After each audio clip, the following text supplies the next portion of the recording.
I always say communication is key when it comes to selling a property and buying a property.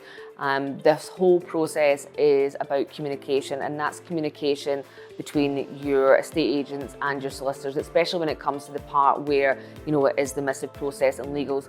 Unfortunately, sometimes communication can break down. We get a lot of calls where the buyer's being told the solicitor isn't responding, or the seller's being told the buyer's solicitor isn't responding to them. And that's really where we do step in and make those calls, whether it's to the buyer's solicitor, seller's solicitor. It could be that we need to speak to the mortgage advisor.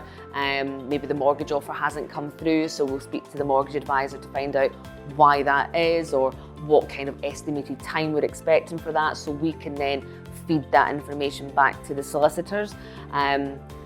Again, on occasion, it could be questions, you know, has the boiler been recently serviced?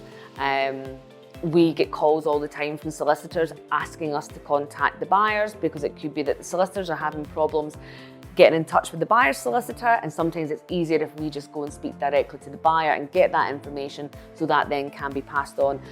So in the background, we are doing so much that people don't see, and there is, you know, the reality of it is, when it gets to the missive stage, it is the seller's job, so the solicitor's job.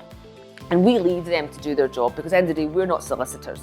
But what we are is almost like, I suppose, mediators. You know, we are the middleman, making sure that everybody is speaking to each other and making sure that things are said in the right narrative. There are times where conversations can happen and it becomes a bit like Chinese whispers, because it's being passed from the buyer to the buyer's solicitor to the seller's solicitor to the seller. And by the time it gets to the seller, it's something completely different than what the original conversation is. Because we're involved in the process and we're speaking to everybody, we've got a full understanding of what potentially the issue is.